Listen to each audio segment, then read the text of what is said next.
Mi novio estaba destruyendo secretamente mi negocio desde adentro, así que yo destruí algo más grande. Comencé mi empresa de catering hace 2 años con 100,000 pesos que había ahorrado trabajando turnos dobles en restaurantes. Empecé poco a poco, solo haciendo fiestas infantiles y pequeños almuerzos de oficina, pero era buena en eso y se corrió la voz.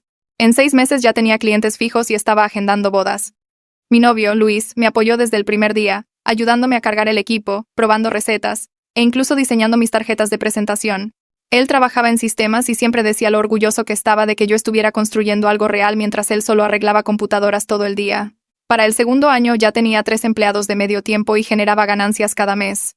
Ahí fue cuando empezaron a pasar cosas raras. Primero fueron cosas pequeñas. Yo confirmaba la hora de un evento con un cliente, y luego me llamaban enojados diciendo que llegaba tarde. Me mostraban mensajes de texto de mi número de negocio cambiando la hora, pero yo nunca enviaba esos mensajes. Empecé a tomar capturas de pantalla de todo, pero seguía sucediendo. Luego los ingredientes comenzaron a desaparecer. Hacía inventario de todo la noche anterior a un evento, llegaba temprano, y la mitad de mi preparación había desaparecido. Miles de pesos en comida simplemente se esfumaban. No había señales de robo forzado, nada en las cámaras. Pensé que me estaba volviendo loca. Luis me ayudaba a buscar y me consolaba cuando lloraba de estrés. Los de salubridad aparecieron 3 veces en un mes diciendo que habían recibido quejas. Nunca encontraron nada malo, pero solo tenerlos ahí asustaba a los clientes. Mi página de reseñas comenzó a llenarse de calificaciones de una estrella de gente a la que nunca le había servido, hablando de intoxicaciones alimentarias y cucarachas. Cada vez que lograba que las borraran, aparecían nuevas. Luis me abrazaba mientras yo entraba en pánico por perder todo lo que había construido. Me decía que tal vez era un competidor, que tal vez debería bajar el ritmo hasta que las cosas se calmaran. El punto de quiebre fue la boda de los Hernández. Un evento para 200 personas. El más grande que había tenido. Un contrato de 400,000 pesos. La mañana del evento, mi camioneta no arrancó. Mi camioneta de respaldo tampoco arrancó. Luis se ofreció a llevarme en su coche, pero dijo que solo cabía la mitad de la comida. Tuve que llamar a la novia 2 horas antes de su boda y cancelar. Ella amenazó con destruirme y lo hizo. Se corrió la voz de que yo no era confiable. Las reservaciones se secaron. Tuve que despedir a mis empleados. Luis sugirió que tal vez debería tomarme un descanso. Trabajar para alguien más por un tiempo. Recuperar mi confianza. Esa noche estaba llorando en la cama cuando el celular de Luis vibró. Él estaba en la regadera.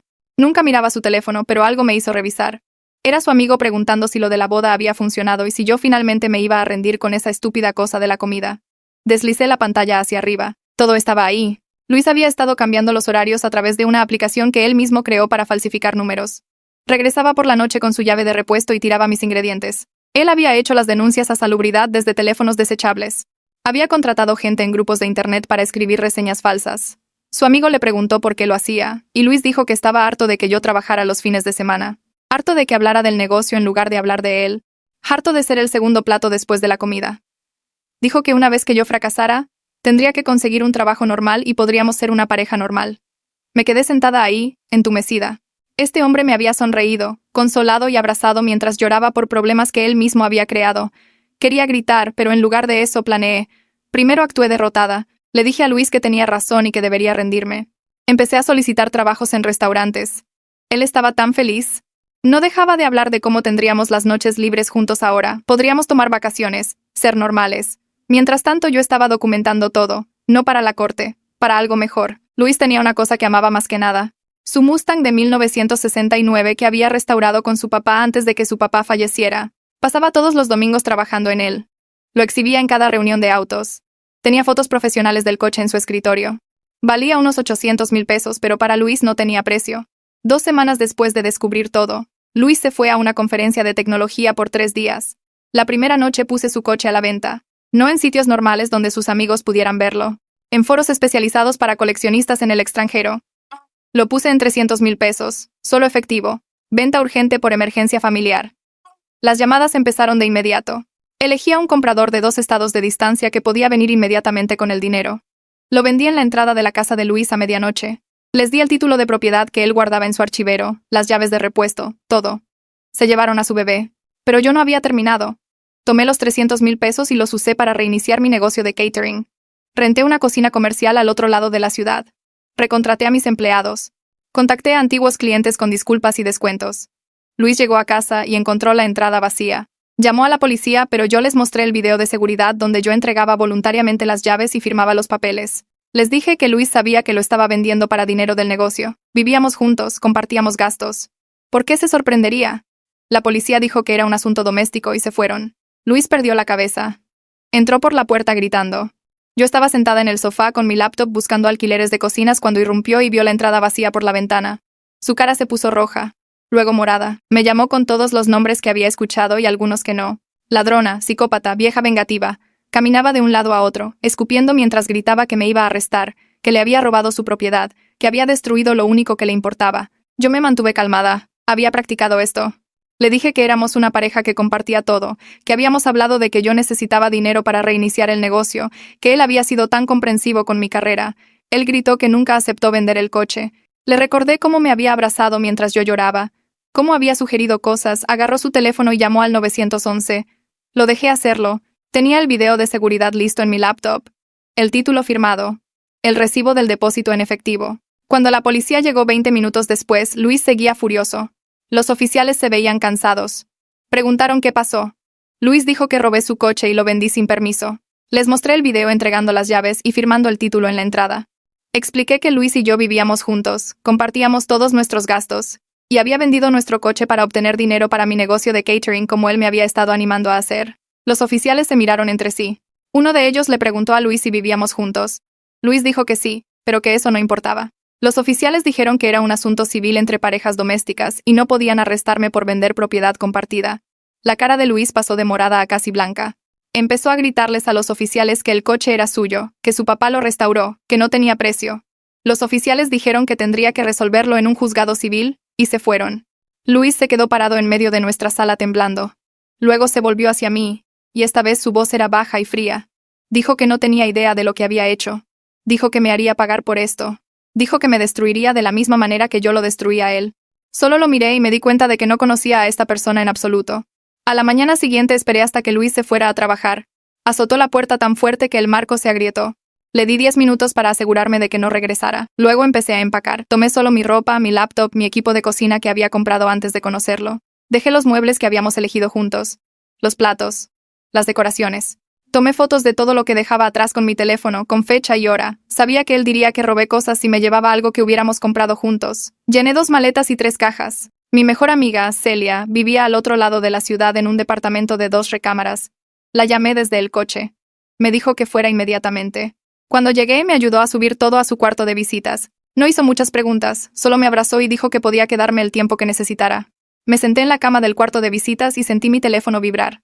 Luis había llegado a casa temprano. Los mensajes empezaron a llegar en oleadas. Primero los enojados llamándome cobarde por irme mientras él no estaba. Luego los desesperados rogándome que volviera para que pudiéramos hablar.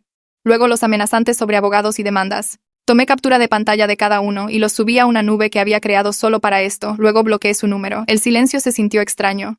Durante 2 años había revisado mi teléfono constantemente, preocupada por sus mensajes, sus necesidades, sus sentimientos. Ahora no había nada. Celia tocó la puerta y preguntó si quería cenar. Dije que sí.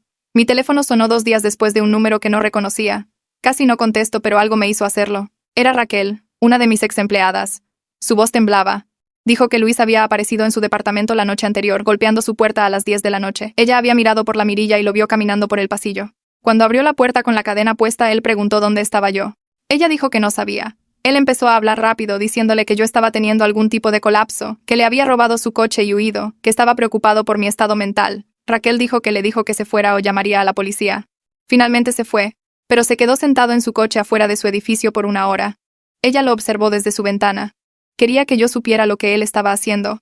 Luego me preguntó si realmente iba a reiniciar el negocio. Le dije que sí. Dijo que nunca confió en Luis, que algo en él siempre se sentía mal. Preguntó si necesitaba ayuda. Le dije que la llamaría una vez que tuviera el nuevo espacio de cocina asegurado. Don Esteban tenía una cocina comercial en el lado este de la ciudad. Lo conocí en una reunión de la industria alimentaria hace 2 años. Su espacio era más grande de lo que necesitaba, pero lo rentaba por hora a varios negocios pequeños. Manejé hasta allá un jueves por la tarde. La cocina estaba limpia y bien equipada con estufas de 6 quemadores, 3 hornos y mesas de preparación enormes. Don Esteban tendría unos 60 años, con cabello canoso y ojos amables. Preguntó qué me traía de vuelta al catering después de mi pausa. Le dije que había tenido algunos contratiempos personales, pero estaba lista para empezar de nuevo. No presionó por detalles. Me ofreció una tarifa más baja de lo que esperaba y dijo que podía tener horarios flexibles ya que estaba construyendo desde cero. Dijo que le gustaba ayudar a los pequeños negocios a empezar. Nos dimos la mano. Firmé un acuerdo mes a mes. Tenía mi cocina de vuelta. La cuenta falsa de redes sociales apareció 3 días después. Era un perfil desechable sin foto y con un nombre genérico. El mensaje llegó a todas las plataformas que tenía. Decía que yo había destruido algo que nunca podría ser reemplazado. Decía que el papá de Luis había puesto su corazón en ese coche y yo lo había tirado como basura.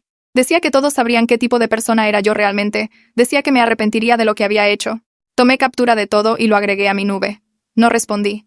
2 mensajes más llegaron al día siguiente, cada uno más enojado que el anterior. Reporté la cuenta y la bloqueé. Otra apareció al día siguiente. Bloqueé esa también. Me preguntaba cuánto tiempo seguiría con esto. Una amiga en común llamada Sara me llamó la semana siguiente. Dijo que alguien llamado Mario quería hablar conmigo. El nombre me sonaba familiar. Pregunté quién era. Sara dijo que era el mejor amigo de Luis. Recordé el mensaje en el teléfono de Luis. Mario era el que había preguntado si el sabotaje de la boda había funcionado. Le dije a Sara que no quería hablar con ninguno de los amigos de Luis. Ella dijo que Mario le había pedido específicamente que me dijera que necesitaba explicar algo, que era importante. No confiaba en ello, pero tenía curiosidad. Le dije a Sara que me reuniría con él en un lugar público con Celia presente. Acordamos en una cafetería en el centro el sábado por la tarde. Mario ya estaba ahí cuando Celia y yo llegamos. Era alto y delgado. Usaba camisa de botones y lentes. Se veía nervioso. Se levantó cuando nos vio y preguntó si yo era yo. Dije que sí. Celia se sentó a mi lado y cruzó los brazos. Mario se volvió a sentar y empezó a hablar inmediatamente. Dijo que no tenía idea de que Luis estaba saboteando mi negocio. Le pregunté sobre los mensajes. Dijo que pensó que Luis estaba bromeando, que Luis tenía un sentido del humor oscuro, y asumió que lo de la boda era solo Luis desahogándose por estar frustrado. Dijo que conocía a Luis desde la universidad y nunca había visto ese lado de él. Se veía genuinamente conmocionado. Sus manos temblaban cuando levantó su taza de café. Le pregunté por qué quería reunirse. Dijo que necesitaba que yo supiera que él no era parte de eso. Le pregunté si me creía sobre lo que hizo Luis. Dijo que sí. Dijo que después de que vendí el coche, Luis lo llamó llorando y le contó todo. Mario dijo que escuchar a Luis describir lo que había hecho le dio asco. Mario dejó su café y se inclinó hacia adelante. Dijo que Luis lo había estado llamando constantemente durante las últimas 2 semanas. A veces Luis sollozaba por haber perdido el coche de su papá y cómo era lo único que le quedaba de su padre. Otras veces Luis despotricaba sobre hacerme pagar, sobre demandarme por todo, sobre destruir mi reputación de la manera en que yo destruí su posesión más preciada. Mario dijo que trató de decirle a Luis que lo que le hizo a mi negocio fue peor, que había saboteado mi sustento durante meses. Luis le había colgado. Mario dijo que me estaba advirtiendo porque Luis estaba hablando de demandarme por el valor total del coche más daño moral. Dijo que Luis ya había contactado a un abogado. Le agradecí la información. Preguntó si iba a estar bien. Dije que lo estaría. Celia y yo nos fuimos. En el coche Celia dijo que Mario parecía genuinamente arrepentido. Dije que tal vez, pero el arrepentimiento no deshacía lo que Luis había hecho. Tenía un negocio que reconstruir y aparentemente una demanda para la cual prepararme. Encontré una abogada a través de una prima de Celia que se especializaba en disputas domésticas. Su oficina estaba en una casa convertida en el centro con pisos que rechinaban y plantas por todos lados.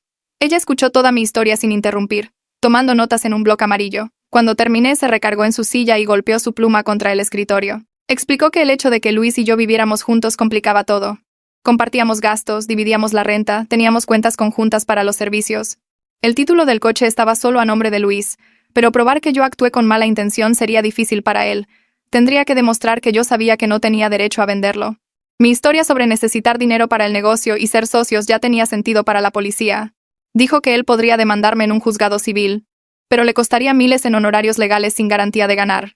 Le pregunté qué pasaría si demandaba. Ella dijo que podría tomar años y costarnos a ambos más de lo que valía el coche. Luego preguntó si tenía algo que pudiera convencerlo de retroceder. Saqué mi teléfono y le mostré las capturas de pantalla. Los mensajes de Luis sobre el sabotaje de la boda, los esquemas de reseñas falsas, las conversaciones de la app de falsificación. Ella revisó todo lentamente, su expresión volviéndose más seria. Levantó la vista y dijo que esta evidencia podría destruirlo si se hacía pública. Su carrera en sistemas se acabaría si la gente supiera que usó sus habilidades para sabotear el negocio de alguien. Pero me advirtió que usarlo podría empeorar las cosas. Luis podría desesperarse si se sentía acorralado. Le agradecí y pagué la consulta con dinero que realmente no tenía. Al día siguiente empecé a contactar a antiguos clientes. Envié correos personales, no mensajes masivos. Me disculpé por las fallas del equipo y expliqué que me había mudado a una mejor instalación con sistemas de respaldo. Ofrecí 30% de descuento para cualquiera dispuesto a darme otra oportunidad. La mayoría no respondió. Algunos enviaron rechazos amables diciendo que ya tenían otros proveedores. Pero 2 días después, una mujer llamada Juana respondió. Me recordaba de la fiesta de cumpleaños número 8 de su hija el año pasado. El pastel de unicornio que hice todavía era tema de conversación en el grupo de amigas de su hija. Dijo que había escuchado sobre el desastre de la boda de los Hernández, pero que todos tienen días malos. Estaba planeando la fiesta navideña de su empresa y quería contratarme. El evento era para 60 personas en su oficina en diciembre. Dijo que si lo hacía bien, su compañía usaba el mismo servicio cada año para múltiples eventos. Casi lloré leyendo su correo.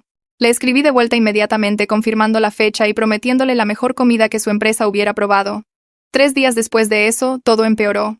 Era casi medianoche cuando el teléfono de Celia sonó. Yo estaba en su sofá viendo la tele mientras ella estaba en la cama. Escuché a su novio contestar, su voz haciéndose más fuerte. Luego Celia salió en pijama pareciendo asustada. Alguien estaba golpeando su puerta principal. Miré por la mirilla y vi a Luis. Su cara estaba roja y estaba golpeando la puerta con la palma de su mano. Estaba gritando mi nombre, exigiendo que saliera a hablar con él. El novio de Celia fue a la puerta y gritó a través de ella que estaba llamando a la policía. Luis siguió golpeando y gritando sobre su coche, sobre cómo yo era una ladrona y una mentirosa. Las luces de los vecinos empezaron a encenderse. El novio de Celia abrió la puerta con la cadena puesta y le dijo a Luis que se fuera o llamaría a la patrulla. Luis finalmente dejó de golpear pero no se fue. Caminó a su coche y simplemente se sentó ahí. Lo observamos por la ventana durante 2 horas. Solo se sentó en su coche mirando el edificio de Celia. Finalmente, alrededor de las 2 de la mañana, se fue. No pude dormir esa noche. A la mañana siguiente fui directo al juzgado. Llené el papeleo para una orden de restricción y adjunté capturas de pantalla impresas de los mensajes amenazantes de Luis, las cuentas falsas de redes sociales y fotos que el novio de Celia tomó de Luis sentado afuera de su edificio. El secretario procesó todo y me envió con un juez. El juez leyó mi evidencia rápidamente y otorgó una orden temporal ahí mismo. Luis tenía que mantenerse al menos a 150 metros de mí, de Celia y de mi lugar de trabajo. La orden entraría en vigor inmediatamente y se programaría una audiencia para hacerla permanente. Salí del juzgado sintiéndome más segura, pero también sabiendo que esto haría enojar aún más a Luis. 3 días después estaba en la cocina de don Esteban preparándome para un pequeño almuerzo de oficina. Tenía mis audífonos puestos y estaba picando verduras cuando don Esteban llegó corriendo. Me quitó los audífonos y dijo que Luis estaba afuera. Miré por la ventana y vi el coche de Luis en el estacionamiento. Caminaba hacia el edificio. Don Esteban ya tenía su teléfono afuera llamando a la policía. Luis entró por la puerta y empezó a gritar que la orden de restricción era una estupidez, que yo estaba arruinando su vida por nada. Don Esteban se interpuso entre nosotros y le dijo a Luis que se fuera. Luis trató de empujarlo, pero don Esteban era más grande. La policía llegó en 5 minutos. Arrestaron a Luis ahí mismo en la cocina. Él gritaba sobre su coche todo el tiempo mientras lo subían a la patrulla. Don Esteban le dijo a los oficiales sobre la orden de restricción y dijeron que Luis sería liberado más tarde ese día con una advertencia, pero otra violación significaría cárcel. Después de que se fueron, don Esteban me hizo sentarme y beber agua. Mis manos temblaban, tan fuerte que apenas podía sostener el vaso. Esa noche recibí un mensaje de Facebook de alguien llamado Tío Jerónimo. El nombre me sonaba familiar, pero no podía ubicarlo. Su mensaje era educado y decía que era el tío de Luis, el que había ayudado a restaurar el Mustang con Luis y su papá. Dijo que Luis lo había estado llamando constantemente con una historia que no tenía sentido. Preguntó si estaría dispuesta a reunirme y hablar sobre lo que realmente pasó. Prometió que solo quería entender, no atacarme ni defender a Luis. Algo en el mensaje se sintió genuino. Revisé su perfil y vi fotos de él con una versión mayor de la cara de Luis. Fotos familiares de hace años. Le escribí de vuelta y acepté reunirme en un restaurante público al día siguiente. Jerónimo ya estaba en una mesa cuando llegué. Tenía quizás 60 años, cabello canoso y ojos amables. Se levantó cuando me vio y me dio la mano. Pedimos café y fue directo al grano. Dijo que Luis le contó que yo había robado su coche por despecho después de una pelea. Pero la historia de Luis seguía cambiando y no cuadraba. Jerónimo me conocía de cenas familiares a las que Luis me había llevado. Dijo que yo nunca había parecido rencorosa o loca. Respiré hondo y le conté todo. El sabotaje, los mensajes que encontré, los meses de Luis destruyendo mi negocio mientras fingía consolarme. Le mostré las capturas en mi teléfono. Jerónimo leyó todo lentamente, apretando la mandíbula. Cuando terminó, dejó mi teléfono y miró su café por un largo tiempo. Finalmente dijo que me creía. Dijo que su hermano, el papá de Luis, estaría avergonzado de en lo que Luis se había convertido. La voz de Jerónimo se puso ronca cuando habló de su hermano. Dijo que el papá de Luis era el hombre más honesto que había conocido. Le enseñó a Luis sobre integridad y trabajo duro mientras restauraban ese Mustang juntos. Cada tornillo que giraban, el papá de Luis hablaba de hacer las cosas bien, incluso cuando nadie estaba mirando. Jerónimo dijo que Luis había deshonrado todo lo que su padre le enseñó. Me miró y dijo que no ayudaría a Luis a demandarme. Si llegaba a la corte, testificaría sobre el carácter de Luis y lo que había visto en esos mensajes. Dijo que su hermano querría que se dijera la verdad, no que su hijo fuera protegido de las consecuencias. Nos sentamos ahí por otra hora mientras Jerónimo hacía preguntas sobre el negocio y lo que estaba haciendo ahora. Cuando nos fuimos me abrazó y me dijo que lo llamara si Luis causaba más problemas. Dijo que la familia no se trataba de sangre, se trataba de hacer lo correcto por la gente. Salí del restaurante sintiéndome más ligera de lo que me había sentido en semanas. El apoyo de Jerónimo significaba algo. saber que incluso la propia familia de Luis veía a través de sus mentiras. Pero el alivio duró exactamente 2 días. Fue entonces cuando la carta certificada llegó a la dirección de Celia. Me paré en su cocina sosteniendo el sobre grueso, mis manos temblando mientras leía el nombre del despacho de abogados en la parte superior. El abogado de Luis exigía $1.000.000. $1 millón. La carta lo desglosaba en un lenguaje legal frío. $500.000 por el valor actual del coche, $300.000 por daño moral, $200.000 por pérdida de propiedad irreemplazable con significado sentimental. Citaban dolor y sufrimiento. Infligir intencionalmente angustia emocional. Apropiación indebida de propiedad. Las palabras se borraron mientras leía. Mi abogada me llamó esa tarde después de que le reenvié la carta de demanda. Se sentó frente a mí en su pequeña oficina y la revisó línea por línea. El abogado de Luis estaba tirando todo a ver qué pegaba. El reclamo de daño moral era débil, dijo. Pero la apropiación de propiedad tenía algo de fuerza ya que no estábamos casados, y el coche estaba únicamente a su nombre. Le mostré las capturas de pantalla de nuevo, toda la evidencia del sabotaje de Luis. Ella se recargó en su silla y preguntó si quería ir con todo. Podríamos responder con nuestra propia carta detallando cada crimen que Luis cometió. La app de falsificación era intervención ilegal. Destruir mis ingredientes era robo y vandalismo. Las quejas falsas de salud eran reportes falsos. Podríamos amenazar con cargos criminales y hacer esto muy feo para él. Le dije que lo hiciera. Ella redactó una respuesta que hacía que la carta de demanda de Luis pareciera suave. Detalló cada instancia de sabotaje con fechas y evidencia. Citó estatutos criminales específicos que él había violado. Sugirió que si Luis quería involucrar a los tribunales, estaríamos felices de proporcionar toda esta documentación a la fiscalía. La carta terminaba con una recomendación de que Luis retirara todos los reclamos inmediatamente o enfrentara un posible enjuiciamiento. La envió por correo certificado al día siguiente. Por una semana, no pasó nada. Luego el abogado de Luis respondió con una carta aún más enojada alegando que estábamos haciendo acusaciones falsas e intentando extorsionar. Mi abogada contraatacó. Su abogado escaló el asunto. Las cartas se volvieron más agresivas con cada intercambio. Amenazas legales volando de un lado a otro como granadas. 2 semanas de este ida y vuelta me drenaron más que los eventos reales. Cada día revisaba el correo esperando otro ataque. Mi abogada finalmente llamó y sugirió mediación. Dijo que podíamos seguir tirándonos cartas por meses, acumulando honorarios legales que ninguno de los dos podía pagar. O podíamos sentarnos con un tercero neutral y tratar de resolver esto. Me advirtió que la corte real costaría más que cualquier acuerdo y se alargaría por más de 1 año. El costo emocional por sí solo podría no valer la pena. Acepté la mediación, pero odiaba que Luis me estuviera forzando a esta posición. Mientras la pesadilla legal continuaba, me enfoqué en reconstruir el negocio. Don Esteban me dio horarios flexibles en su cocina comercial y no hizo preguntas cuando aparecía a horas extrañas para evitar encontrarme con otros inquilinos. Empecé pequeño, contactando a antiguos clientes con correos personales disculpándome por el desastre de los Hernández y explicando que había tenido fallas de equipo, pero todo estaba resuelto ahora. Ofrecí grandes descuentos, a veces apenas saliendo tablas, solo para volver a estar frente a la gente. Juana respondió primero. Había servido el cumpleaños número 8 de su hija el año anterior. Uno de esos eventos elaborados con tema de princesas con galletas personalizadas en forma de coronas. Dijo que su empresa estaba planeando un pequeño almuerzo de jubilación para 20 personas y preguntó si estaba disponible. El presupuesto era apretado, pero lo tomé. Pasé 2 días preparando, revisando 3 veces cada ingrediente, cada medida, cada horario. El almuerzo salió perfecto. Juana me envió un correo brillante al día siguiente diciendo que a todos les encantó la comida y pidiendo mi tarjeta para pasarla por la oficina.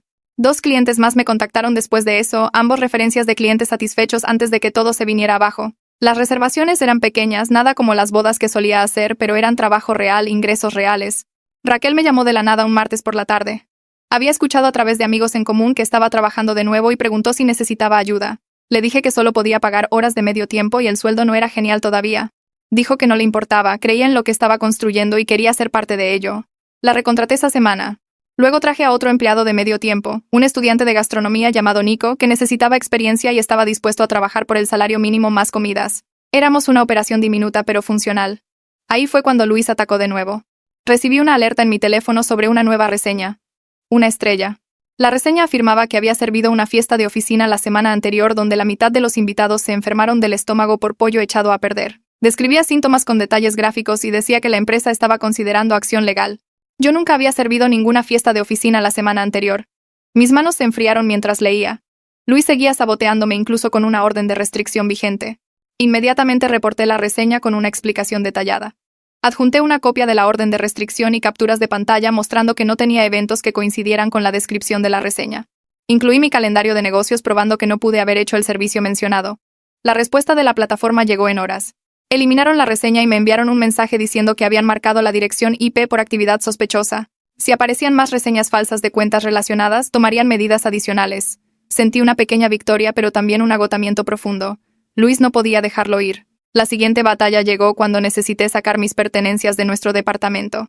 Lo había estado posponiendo, viviendo de las 2 maletas que agarré ese primer día en casa de Celia. Pero necesitaba mi equipo de cocina, mis carpetas de recetas, mi ropa. La escolta policial me encontró en el departamento un jueves por la mañana. 2 oficiales se pararon en el pasillo mientras usaba mi llave para abrir la puerta. Luis no estaba ahí, pero su presencia rondaba cada habitación. Entré a la recámara y me detuve. Mi lado del closet estaba destruido. Ropa arrancada de los ganchos y tirada en el suelo. Mis fotos estaban rotas a la mitad y esparcidas por el tocador. En la esquina, encontré la colcha de mi abuela, la que había hecho a mano durante 6 meses antes de morir. Luis la había cortado en pedazos con tijeras, cortes deliberados y limpios a través de la tela que representaba horas del amor y trabajo de mi abuela. Me quedé parada ahí sosteniendo retazos de la colcha y algo se rompió dentro de mí. El oficial preguntó si estaba bien. No lo estaba. Empaqué todo lo salvable en cajas tratando de no mirar la destrucción. Mi equipo de cocina todavía estaba intacto en el closet de almacenamiento, probablemente porque Luis no sabía qué herramientas eran mías y cuáles suyas. Cargué todo en el coche de Celia con los oficiales ayudando a cargar cajas. Mientras me iba, el rentero apareció en el pasillo. Preguntó si tenía un minuto para hablar. Nos paramos afuera mientras explicaba que Luis no había pagado la renta en 2 meses. Quería saber si yo seguía en el contrato porque necesitaba a alguien que cubriera los pagos faltantes o tendría que empezar el proceso de desalojo. Le mostré la orden de restricción y le expliqué que nos habíamos separado. Le dije que me había mudado y no iba a volver. Pareció aliviado y dijo que me quitaría del contrato inmediatamente. Luis sería responsable de la renta completa de ahora en adelante o enfrentaría el desalojo. Firmé los papeles que trajo y me alejé de ese departamento para siempre. 3 semanas después, Mario me envió un mensaje. Luis había sido desalojado y se mudó temporalmente al cuarto de visitas de Mario. El mensaje era de disculpa, explicando que Mario se sentía obligado a ayudar porque habían sido amigos desde la universidad, pero quería que yo supiera que Luis estaba mal. Luis apenas comía, apenas dormía. Pasaba todo su tiempo en línea buscando su Mustang. Mario dijo que Luis había contactado a cada foro de autos clásicos y grupo de coleccionistas tratando de rastrear al comprador. Incluso había contratado a un investigador privado, pero el rastro se enfrió en la frontera estatal. Luis estaba cayendo en espiral y Mario no sabía cómo ayudarlo. Leí el mensaje y no sentí nada. Ni simpatía, ni culpa, ni satisfacción. Solo un vacío donde Luis solía ocupar espacio en mi mente. Pasé la siguiente semana preparándome para la boda como si fuera el evento más importante de mi vida. Raquel me ayudó a revisar 3 veces cada detalle, desde el conteo de ingredientes hasta el equipo de respaldo. La mañana del evento llegué 3 horas antes y me instalé en la cocina del lugar. Todo salió exactamente como se planeó. Los aperitivos salieron perfectamente a tiempo. El plato fuerte se ganó elogios de la familia de la novia, y la mesa de postres parecía algo de revista. La novia me encontró durante la limpieza y me abrazó. Tan fuerte que pensé que mis costillas tronarían. Sacó su teléfono ahí mismo y publicó fotos de la comida en Instagram etiquetando mi negocio y escribiendo sobre cómo había salvado su boda. Antes de irme, 7 invitados diferentes me detuvieron para pedir tarjetas de presentación. Manejé de regreso a la cocina de Don Esteban sintiendo algo que no había sentido en meses, como que tal vez realmente podría reconstruir esto. 3 días después, mi abogada llamó. El abogado de Luis quería programar una mediación en lugar de ir a la corte. Explicó que un tercero neutral nos ayudaría a resolver todo, la situación del coche, la propiedad compartida del departamento y hacer permanentes las órdenes de restricción. La corte costaría miles en honorarios legales y se alargaría por meses. La mediación costaría una fracción de eso y podríamos terminar en una sola sesión. Odiaba la idea de sentarme en una habitación con Luis, pero estaba cansada de gastar dinero en abogados cuando necesitaba cada peso para el negocio. Le dije que lo programara. La mediación ocurrió 2 semanas después en un edificio de oficinas gris en el centro. Llegué temprano con mi abogada y me senté en la sala de espera mirando la puerta. Cuando Luis entró con su abogado, apenas lo reconocí. Había perdido peso. Su ropa le colgaba floja y ojeras oscuras hacían que sus ojos se vieran hundidos. Su cabello estaba grasoso como si no se hubiera bañado en días. Me vio y todo su cuerpo se puso rígido. El odio en sus ojos era tan intenso que tuve que mirar hacia otro lado. Pero debajo de eso vi algo más que podría haber sido arrepentimiento o solo agotamiento. La mediadora era una mujer en sus 50s que se presentó y explicó el proceso. Cada uno presentaría su lado sin interrupciones, luego trabajaríamos hacia un acuerdo que ambas partes pudieran aceptar. El abogado de Luis fue primero y pasó 20 minutos hablando del valor del Mustang, tanto monetario como sentimental. Mostró fotos de Luis y su papá trabajando en el coche, el proceso de restauración, premios de exhibiciones de autos. Me pintó como vengativa y cruel por tomar la única cosa que Luis atesoraba más. Luego mi abogada se levantó. Sacó su laptop y le mostró a la mediadora capturas de pantalla de los mensajes de Luis sobre sabotear mi negocio. Tenía las reseñas falsas, evidencia de la app de falsificación, registros de las quejas de salubridad desde teléfonos desechables. La cara del abogado de Luis se puso pálida al ver todo. Seguía mirando a Luis con esa cara de shock y enojo, como si se estuviera dando cuenta de que su cliente le había mentido. Luis empezó a llorar a la mitad de la presentación de mi abogada. No lágrimas silenciosas, sino sollozos fuertes que sacudían sus hombros. La mediadora preguntó si necesitaba un descanso, pero él negó con la cabeza. Cuando mi abogada terminó, la mediadora le preguntó a Luis directamente si la evidencia era precisa. Luis asintió y dijo que sí. Él había hecho todo. Su voz salió rota y ronca. Dijo que se sentía descuidado porque yo trabajaba todo el tiempo y quería que yo lo necesitara de nuevo como al principio. Pensó que si el negocio fracasaba, volveríamos a ser normales y felices. La mediadora le preguntó si entendía que sabotear el sustento de alguien era un comportamiento abusivo. Luis solo lloró más fuerte y no respondió. Pasamos 4 horas negociando. El abogado de Luis seguía presionando por los 800,000 pesos completos que valía el coche, pero mi abogada contraatacó con los daños por sabotaje y amenazó con cargos criminales. Eventualmente llegamos a un número. 240,000 pesos por el coche. Luis retiraría todos los demás reclamos sobre propiedad compartida y el departamento. Ambos acordaríamos órdenes de restricción permanentes que significaban que nunca podríamos contactarnos de nuevo. Quería gritar que no era justo, que 240,000 pesos no eran nada comparado con lo que había destruido. Pero estaba tan cansada de pelear y mi abogada seguía diciendo que este era el mejor resultado que obtendríamos. Firmé los papeles y salí sin mirar a Luis de nuevo. Los 240,000 pesos significaban pedir un préstamo para pequeñas empresas, ya que yo ya había gastado los 300,000 de la venta del coche. Los pagos del préstamo se comerían mis ganancias por los próximos 2 años, retrasando cualquier plan de expandir o contratar más personal. Mi abogada me aseguró que aún era mejor que meses de batallas en la corte que podrían costar aún más sin garantía de ganar. Firmé los papeles del préstamo y le escribí un cheque a Luis, terminando oficialmente nuestra conexión legal. Celia me ayudó a buscar departamento la semana siguiente. La mayoría de los lugares en mi presupuesto eran dudosos o muy lejos de la cocina de don Esteban. Finalmente encontramos un estudio en un edificio viejo que era pequeño pero limpio. Al rentero no le importó mi desalojo reciente ya que tenía el primer y último mes de renta en efectivo. Compré cerraduras nuevas el mismo día que me mudé e instalé un sistema de seguridad que enviaba alertas a mi teléfono. El departamento era básicamente un cuarto con un baño diminuto y una cocina del tamaño de un closet, pero era mío. Nadie más tenía llaves. Nadie podía entrar sin mi permiso. Y finalmente podía dormir sin saltar con cada sonido. Mario me envió un mensaje un mes después de la mediación. Luis se había mudado a otra ciudad por un trabajo en soporte técnico. Mario dijo que Luis quería un nuevo comienzo en algún lugar donde nadie supiera lo que pasó. El mensaje terminaba con otra disculpa por no ver lo que Luis estaba haciendo y una oferta de ser referencia si alguno de mis clientes quería verificar mi carácter. Le agradecí y guardé el mensaje en caso de que lo necesitara, pero mayormente sentí alivio de que Luis se hubiera ido y no estaría apareciendo en lugares nunca más. Pasé los siguientes 2 meses trabajando cada día. Fiestas pequeñas, almuerzos corporativos, baby showers, cualquier cosa que pudiera agendar. Raquel regresó tiempo completo y contraté a otro cocinero de preparación para ayudar con la carga de trabajo aumentada. Cada evento recibió mi mejor esfuerzo absoluto.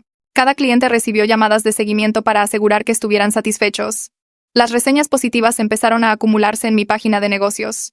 Lentamente, las reseñas falsas de una estrella que Luis había plantado quedaron enterradas bajo comentarios reales de clientes reales. Mi calendario de reservaciones se llenó 3 meses adelante, luego 4. Empecé a recibir referencias de Dalila de nuevo, la organizadora de bodas que me había dado una oportunidad después de que todo se vino abajo. La gente estaba empezando a confiar en mí otra vez, y sentía que finalmente podía respirar.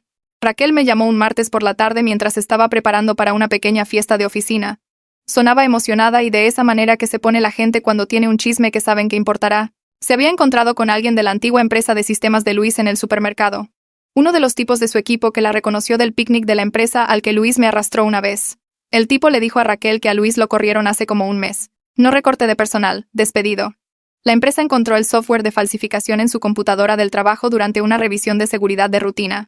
Investigaron más a fondo y descubrieron que había estado usando recursos y tiempo de la empresa para crear aplicaciones para uso personal. Específicamente aplicaciones diseñadas para acosar a alguien. Raquel dijo que el tipo no sabía que era a mí a quien Luis había atacado, solo que la gerencia lo despidió inmediatamente y lo sacaron con seguridad. Preguntó si quería su nombre en caso de que lo necesitara para algo legal, pero le dije que lo legal había terminado. Solo sentí esta extraña sensación de alivio sabiendo que el sabotaje de Luis lo había alcanzado de formas que nunca planeé. Él destruyó su propia carrera tratando de destruir la mía. Jerónimo me contactó unos días después por Messenger. Su mensaje era corto pero considerado, diciendo que había estado hablando con miembros de la familia sobre lo que realmente pasó entre Luis y yo. Quería que supiera que varios parientes, gente que había sido fría conmigo en reuniones familiares o a quienes Luis probablemente les había contado mentiras, querían disculparse. Jerónimo dijo que el primo de Luis se sentía terrible por creer la versión de Luis donde yo era la inestable que robó su coche por despecho. Su tía quería enviarme una tarjeta.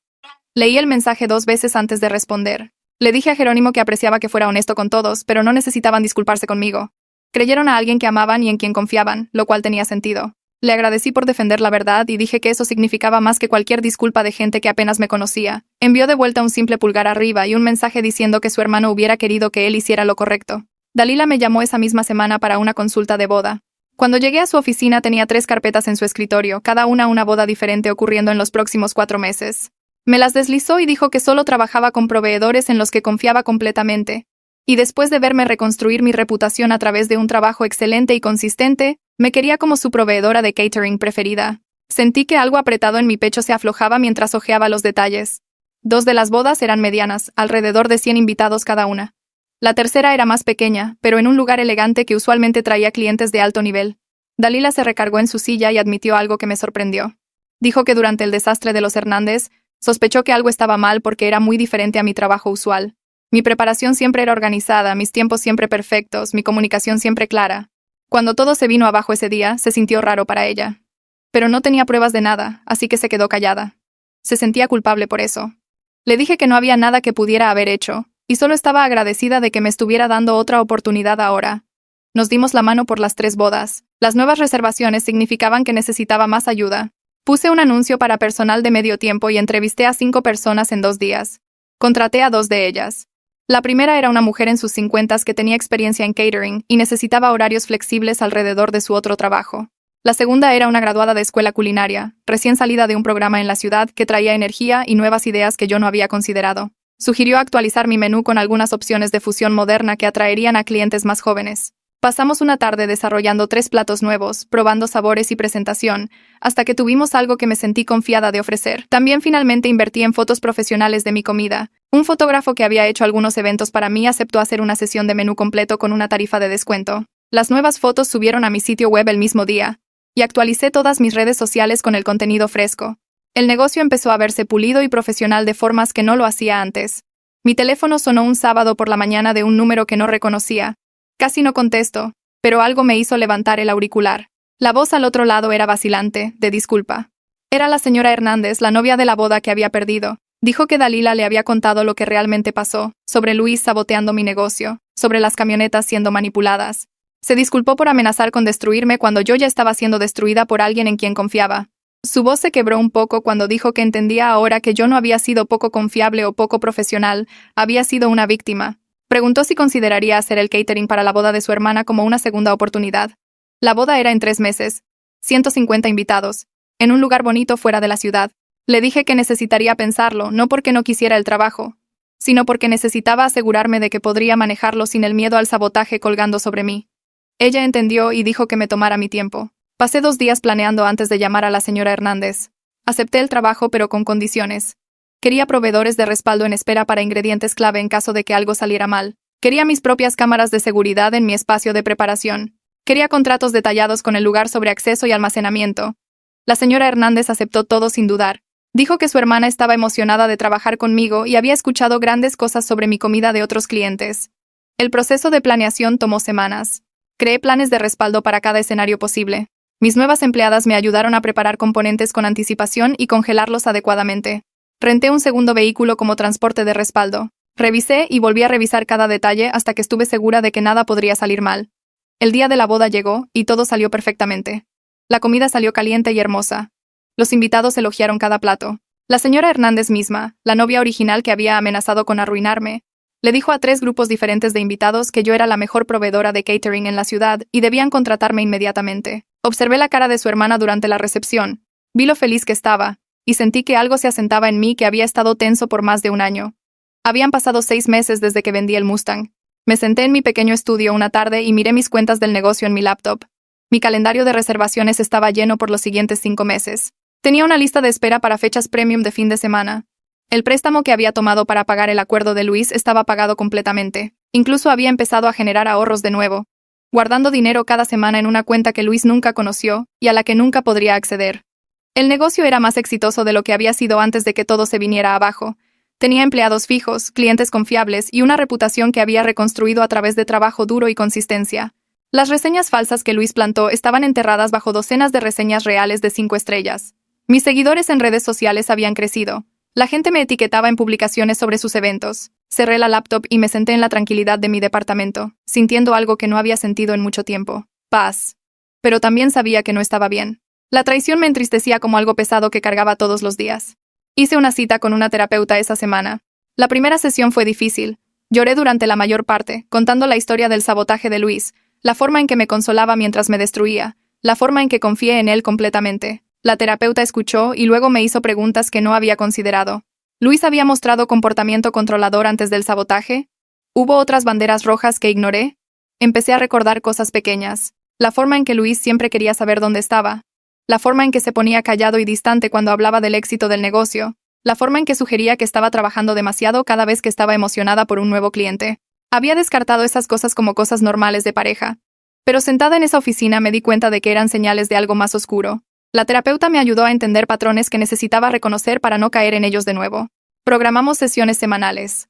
Mario me envió un mensaje de la nada un miércoles por la noche. El mensaje era breve. Luis estaba en terapia también. Aparentemente trabajando en lo que había hecho. Luis le había pedido a Mario que me dijera que lo sentía. Mario se negó a ser mensajero. Le dijo a Luis que si quería disculparse, necesitaba averiguar cómo hacerlo él mismo. Pero Mario no creía que yo necesitara escuchar de Luis en absoluto. Mario dijo que Luis necesitaba vivir con lo que había hecho sin mi perdón. Leí el mensaje 2 veces y luego escribí un simple gracias. Apreciaba los límites de Mario y su negativa a hacerme lidiar con la culpa de Luis. Cualquier sanación que Luis necesitara hacer era su propio trabajo, no el mío. Asistí a un evento de networking para dueños de pequeños negocios el mes siguiente en un centro comunitario en el centro. Casi no voy porque los eventos de networking usualmente se sentían forzados e incómodos. Pero algo me hizo ir. Me senté en una mesa con otros 5 emprendedores, gente manejando desde un negocio de diseño gráfico hasta un servicio de pasear perros. Compartimos nuestras historias y cuando fue mi turno, di la versión corta sobre empezar mi compañía de catering y enfrentar algunos contratiempos pero reconstruir. Una mujer, que tenía una panadería, dijo que había perdido su local en un incendio hace 2 años y tuvo que empezar de nuevo desde la cocina de su casa. Otro tipo dijo que su socio había malversado dinero y casi llevó a la quiebra a su empresa. Todos tenían una historia de fracaso o traición o desastre al que habían sobrevivido. Sentada ahí escuchándolos, me di cuenta de que mi experiencia no era única. Cada persona construyendo algo enfrentaba obstáculos y contratiempos. La diferencia era si dejabas que esas cosas te destruyeran o si las usabas para volverte más fuerte. Salí de ese evento sintiéndome menos sola de lo que me había sentido en meses. Raquel sacó el tema durante una tarde tranquila en la cocina cuando estábamos preparando para una boda al día siguiente. Preguntó si alguna vez había pensado en traer un socio ahora que el negocio estaba creciendo tan rápido. Dejé de picar verduras y la miré. Ella había estado conmigo a través de todo. Se quedó cuando tuve que dejar ir a todos. Regresó sin dudar cuando reinicié. Ella conocía mis sistemas, entendía mis estándares, y los clientes la amaban. Le dije que lo pensaría seriamente. Durante la siguiente semana, nos reunimos 3 veces para discutir cómo se vería la sociedad. Raquel quería invertir 200,000 pesos por el 20% de propiedad y tomar más responsabilidades administrativas para que yo pudiera enfocarme en el desarrollo del menú y las relaciones con clientes. Los números tenían sentido y, más importante, confiaba en ella completamente. Nos dimos la mano y programamos una reunión con mi abogada para redactar los papeles. Jerónimo me llamó un jueves por la tarde y me invitó a una carne asada familiar ese fin de semana. Dijo que había alguien que quería que conociera. Casi dije que no porque los eventos familiares con los parientes de Luis se sentían complicados, pero algo en la voz de Jerónimo me hizo aceptar. Llegué el sábado por la tarde con una charola de aperitivos que había hecho esa mañana. El patio trasero de Jerónimo estaba lleno de gente y él inmediatamente me guió hacia una mujer mayor sentada en una silla de jardín. La presentó como su hija. Ella se levantó cuando me vio y antes de que pudiera decir algo me jaló en un abrazo fuerte. Estaba llorando, disculpándose por su hijo, agradeciéndome por no presentar cargos criminales cuando pude haberlo hecho. Me quedé ahí incómodamente dándole palmaditas en la espalda mientras sollozaba en mi hombro. Cuando finalmente se separó, siguió sosteniendo mis manos y mirándome con esta expresión de profunda tristeza mezclada con gratitud. Me dijo que el padre de Luis lo habría hecho enfrentar consecuencias reales por lo que hizo. Dijo que su esposo creía en la responsabilidad y habría estado avergonzado del hombre en que Luis se convirtió. Seguía diciendo que deseaba haberlo criado mejor, que debía haber fallado en algún lugar del camino. Apreté sus manos y le dije que Luis tomó sus propias decisiones. Era un adulto que decidió sabotear a alguien que decía amar, y eso no era culpa de ella. Asintió, pero pude notar que no me creía del todo. Nos sentamos juntas por un rato y me contó historias sobre el padre de Luis y el Mustang, cómo habían trabajado en él juntos cada fin de semana por 2 años. Escuché y me di cuenta de que ella había perdido a su esposo y ahora tenía que aceptar en lo que su hijo se había convertido. Antes de irme, me abrazó de nuevo y me hizo prometer mantenerme en contacto con Jerónimo. Los papeles de la sociedad estuvieron listos 2 semanas después. Raquel y yo nos reunimos en la oficina de la abogada un lunes por la mañana y firmamos todo. Me dio un cheque por 200,000 pesos y le transferí el 20% del negocio que había construido de la nada. Celebramos esa noche sirviendo un evento de caridad gratis, alimentando a 100 personas en un albergue en el centro. Raquel trabajó a mi lado todo el tiempo y se sintió correcto tenerla como una socia real en lugar de solo una empleada. Servimos pollo parmesano y verduras rostizadas y panecillos caseros y la gente regresó por segunda y tercera ronda. Una mujer nos dijo que era la mejor comida que había tenido en meses. Manejando a casa esa noche me di cuenta de que ya no estaba sola en esto. Tenía a alguien que creía en lo que estaba construyendo tanto como yo. Dalila me llamó la siguiente semana con una propuesta. Quería que fuera la proveedora exclusiva de catering para su negocio de planeación de bodas. Había estado viendo mi regreso. Vio cómo manejé la boda de las hermanas Hernández y decidió que solo quería trabajar con proveedores en los que pudiera confiar completamente. El contrato garantizaría trabajo constante de alto nivel, probablemente 20 a 30 eventos al año, pero significaba que no podía tomar otros trabajos de bodas que entraran en conflicto con su calendario. Raquel y yo lo platicamos, revisamos los números y negociamos términos que funcionaran para ambos negocios. Firmamos un contrato de un año que traería ingresos constantes y nos conectaría con los clientes adinerados de Dalila. Se sintió como otra pieza de estabilidad encajando en su lugar. Conocí a alguien en el siguiente evento de networking de negocios. Manejaba una pequeña firma de marketing y terminamos hablando por una hora sobre los retos de construir algo desde cero. Preguntó si quería ir por un café algún día, y dije que sí antes de poder pensarlo demasiado. La cita ocurrió un miércoles por la tarde en un café del centro. Me sentí nerviosa todo el camino, preguntándome si podía confiar en alguien nuevo después de todo lo de Luis. Pero la terapia me había enseñado qué banderas rojas buscar y este tipo parecía diferente. Preguntó sobre mi negocio pero no trató de darme consejos o involucrarse. Habló de su propio trabajo pero no dominó la conversación. Cuando mencioné que tenía una preparación temprano al día siguiente, inmediatamente sugirió que termináramos para que pudiera descansar. Fue una cosa tan pequeña, pero importó. Empezamos a vernos casualmente después de eso. Nada serio, solo cena una vez a la semana o una película los domingos por la tarde. Él apoyaba mi negocio sin tratar de ser parte de él, lo cual se sentía completamente diferente al interés sofocante de Luis. Nunca aparecía en la cocina sin avisar, nunca pedía ayudar con eventos, nunca me hacía sentir culpable por trabajar los fines de semana. Cuando le dije que tenía una boda grande en puerta, solo dijo buena suerte y preguntó si quería celebrar después. Eso fue todo. Sin drama, sin celos, solo apoyo simple. Mi negocio cumplió su tercer aniversario en noviembre. Raquel y yo hicimos una pequeña fiesta en la cocina comercial para empleados, clientes regulares y gente que me había ayudado a reconstruir. Dalila vino y Jerónimo y don Esteban quien me había dado ese primer espacio cuando estaba empezando de nuevo. Servimos muestras de nuestros menús más populares y di un pequeño discurso agradeciendo a todos los que me habían apoyado. Hablé de perder todo y tener que reconstruir, sobre la gente que creyó en mí cuando yo no creía en mí misma. Raquel se paró a mi lado todo el tiempo. Y cuando terminé de hablar, todos aplaudieron. No fue un evento grande y lujoso, solo 20 personas en una cocina comercial comiendo buena comida, pero significó todo. Una carta llegó a mi departamento la semana siguiente del terapeuta de Luis. La carta explicaba que Luis estaba trabajando en sus acciones, y parte de su recuperación involucraba hacer reparaciones. El terapeuta preguntaba si estaría dispuesta a participar en una sesión para ayudar a Luis a procesar lo que había hecho. Leí la carta 2 veces. Luego llamé a mi propia terapeuta. Ella me escuchó leerla en voz alta. Y luego preguntó cómo me sentía al respecto. Le dije que no quería ayudar a Luis a sentirse mejor por destruir mi negocio. Ella estuvo de acuerdo en que no le debía nada a Luis, incluyendo participación en su sanación. Escribí una respuesta educada rechazando la invitación y la envié de regreso el mismo día. Lo que sea que Luis necesitara hacer para seguir adelante era su responsabilidad, no la mía. Raquel y yo empezamos a buscar espacios comerciales más grandes en diciembre. La cocina que estábamos rentando funcionaba bien, pero estábamos agendando tantos eventos que necesitábamos más espacio para equipo y personal. Encontramos un espacio al otro lado de la ciudad con el doble de metros cuadrados, mejor estacionamiento y espacio para expandir. La renta era más cara, pero nuestros números lo respaldaban. Firmamos los papeles justo antes de Navidad, planeando mudarnos en enero. Raquel quería agregar servicios de preparación de comidas y clases de cocina para traer ingresos durante los meses más lentos. Pasamos horas planeando la distribución, averiguando dónde poner los nuevos hornos y refrigeradores, diseñando un pequeño espacio de aula para las clases de cocina. Se sentía como si estuviéramos construyendo algo que podría durar, algo más grande que solo eventos de catering. Parada en ese espacio vacío con Raquel, me di cuenta de que había llegado más lejos de lo que jamás pensé posible después de que Luis destruyó todo. Había reconstruido no solo mi negocio, sino mi vida entera. Y esta vez era más fuerte. La nueva cocina abrió en febrero, y en una semana estábamos dando clases de cocina las tardes entre semana y servicios de preparación de comidas los fines de semana entre eventos de catering. Raquel manejaba la mayoría de la instrucción de las clases mientras yo me enfocaba en el lado del catering, y contratamos 2 empleados más de medio tiempo para ayudar con la preparación y entrega. El negocio se sentía sólido de una manera que nunca lo había hecho antes, construido sobre sistemas reales en lugar de solo yo trabajando hasta el agotamiento. Estaba saliendo del nuevo espacio tarde un jueves después de enseñar una clase de habilidades con cuchillos cuando vi a Mario sentado en una mesa en el restaurante de al lado. Me saludó antes de que pudiera decidir si fingir que no lo había visto. Me senté frente a él y me contó que Luis se mudó a Denver hace 3 meses. Consiguió un trabajo en una startup tecnológica haciendo manejo de bases de datos. Mario dijo que Luis estaba viendo a un terapeuta 2 veces por semana y parecía estar trabajando en sí mismo, tratando de entender por qué hizo lo que hizo. Escuché y me di cuenta de que no sentía el enojo que solía arder en mi pecho cuando alguien mencionaba el nombre de Luis. Solo me sentí cansada y aliviada de que hubiera terminado, que él estuviera en otro lado viviendo su vida, y yo estuviera aquí viviendo la mía. Mario preguntó si estaba bien, y le dije que el negocio estaba mejor que nunca, que había seguido adelante completamente. Pareció aliviado de escucharlo, como si hubiera estado cargando culpa por lo que hizo su amigo. Hablamos por unos minutos más sobre nada importante, luego fui a mi departamento y dormí mejor de lo que lo había hecho en meses.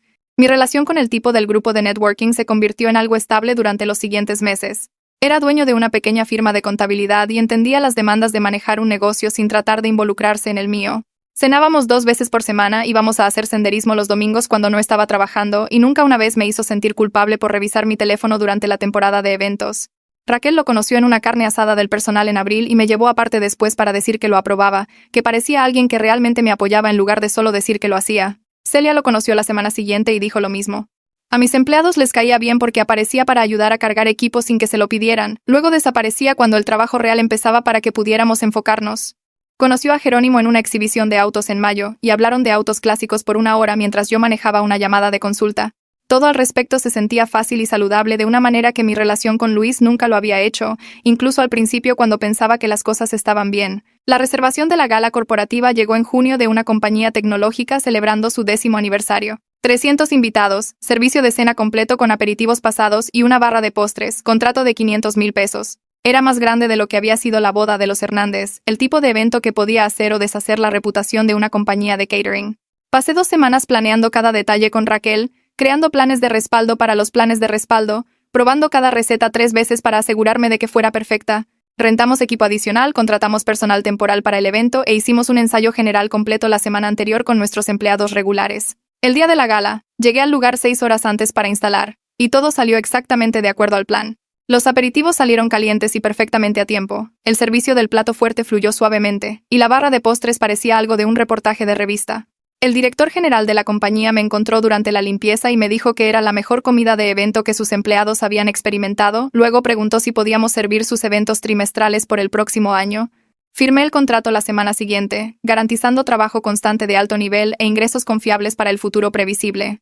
Parada en la nueva cocina después de esa conversación, mirando el equipo que habíamos comprado y el equipo que habíamos construido, me di cuenta de que no solo había reconstruido lo que Luis destruyó, había creado algo mejor y más fuerte que antes, algo que era enteramente mío y no podía ser arrebatado. El negocio que empezó con 100,000 pesos y un sueño ahora estaba generando 6 cifras anualmente con un personal completo y una lista de espera de clientes.